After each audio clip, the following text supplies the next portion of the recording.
Жазу миды сендірудің нөмір бірінші құралы.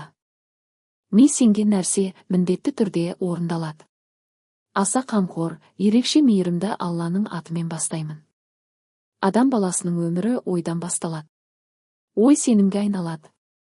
Сенім әрекетке ұласады. Ал әрекет тағдырды қалыптастырады. Біздің өміріміздегі жетістікте, жеңілісте, батылдықта, қорқынышта бәрі мида басталады. Бірақ сол миды қалай сендіреміз? Қалай оған мен істей аламын деген бұйрықты қабылдатамыз? Оның ең қарапайым әрі ең қуатты құралы жазу. Иә, жазу миды сендірудің бір құралы. Ми сенген нәрсе 100 орындалады. Себебі ми күмән мен сенімді ажыратқанда нақты дәлел іздейді. Ал жазу ми үшін дәлел. Бірінші, жазу ойды нақтылайды. Көп адам армандайды. Бірақ арманы болдыр. Бай болғым келеді, бақытты болғым келеді, үй алғым келеді дейді. Бірақ қашан? Қандай үй? Қай жерде? Қандай табыс? Нақты емес. Ал ми нақты емес нәрсеге жұмыс істемейді. Сен ойыңды қағазға түсірген сәттен бастап ол нақты мақсатқа айналады. Мысалы, мен арықтағым келеді, мен 3 айда 8 килограмм салмақ тастаймын. Мен табысты болғым келеді. Мен ай сайын 1 миллион теңге табыс табамын. Жазылған мақсат ми үшін бұйрық. Ал бұйрық орындалуға тиіс. Екінші, ми жазылған сөзді шындық деп қабылдайды. Ғалымдар адамның миы елестетілген нәрсе мен шынайы болған нәрсені әрқашан ажырата алмайтынын дәлелдеген. Егер сен күн сайын мен табыстымын, мен дені саумын, мен батылмын деп жазсаң, ми оны шындық ретінде қабылдай бастайды. Ми үшін қайталану бағдарлама. Қайталанған ой сенім. Сенім нәтиже. Жазу ойды бірнеше рет бекіту. Сен жазған сайын ми жаңа нейрондық байланыс құрады. Уақыт өте келе ол сенің болмысың айналады. Үшінші, жазу ішкі күмәнді өшіреді. Көп адамның басты жауы ішкі дауыс. Сен істей алмайсың, сенде мүмкіндік жоқ, басқалар ғана жетістікке жетеді. Ал сен күн сайын жазып отырсаң, мен істей аламын, менің қолымнан келеді, менің мүмкіндігім жеткілікті, бір уақытта сенің санаң күмәннен сенімге ауысады. Жазу ішкі диалогты өзгертудің ең тиімді жолы. Төртінші, жазу жауапкершілік сезімін арттырады. Сен ойлаған нәрсеңді ұмытуың мүмкін. Бірақ жазған нәрсең көз алдыңда тұрады.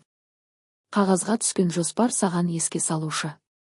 Мысалы, сен күнделігіңе таңғы 5:30-да тұрамын деп жаздың. Ертең ұйқыдан тұрғың келмей қалса да, ми саған сен жаздың ғой деп еске салады.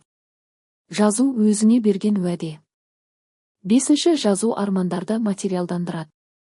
Көп табысты адамдар күнделік жүргізеді. Мақсатын жазады. Арман картасын жасайды. Себебі олар бір шындықты біледі. Жазылған арман орындалуға жақын арман. Қағаз энергияны бекітетін құрал. Сен арманыңды жазғанда, оны ішкі әлемнен сыртқы әлемге шығарасың. Бұл алғашқы қадам. Алтыншы, қалай дұрыс жазу керек? Қазіргі шақта жаз. Мен боламын емес, менмін деп жаз. Нақты жаз. Сандармен, мерзіммен. Күн сайын қайтала, таңертең немесе ұйықтар алдында. Сезіммен жаз, құр сөз емес, жүрекпен. Мысалы, мен 2026 жылдың желтоқсан айына дейін өз кәсібімді дамытып, айына 2 миллион теңге табыс табамын. Мен еңбекқормын және табысқа лайықпын. Осындай жазбаны 3060 күн қайтала. Ми оны өмірлік сценарийге айналдырады. Жетінші, діни тұрғыдан қарасақ. Қасиетті кітаптарда сөздің құдіреті жиі айтылады. Сөз дұға. Сөз ниет. Ниет амалдың бастауы. Егер сен жақсыны ойлап, жақсыны жазсаң, жақсыға қадам жасайсың. Мысалы, Құрандағы Құран жазылған уахи. Жазу арқылы ұрпақтан ұрпаққа жетті. Бұл да жазудың құдіретін көрсетеді. Сөз тағдырға әсер етеді. Жақсы сөз жақсы нәтиже әкеледі. Сегізінші. Неге кейде жазғанымыз орындалмайды? Себебі сенім әлсіз. Қайталану жоқ. Әрекет жоқ.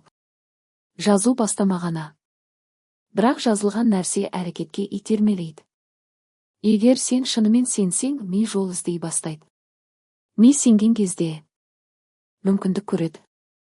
Байланыс табады. Батыл қадам жасайды. Ал сенбесе сылтау іздейді. 9. 21 күндік жазу тәжірибесі. Бүгіннен бастап 20 күн бойы. Күн сайын 10 рет жаз. Менің өмірім күн сайын жақсарып келеді, мен табысқа жетемін, мен тәртіптімін. 21 күннен кейін сен өз ойыңның өзгергенін байқайсың. 30 күннен кейін әрекетің өзгереді. 90 күннен кейін өмірің өзгереді. Қорытынды. Жазу жай ғана әріптер емес. Жазу миға берілген бұйрық. Сен не жазсаң, соған бағытталасың. Сен неге сенсең, соны өміріңе тартасың.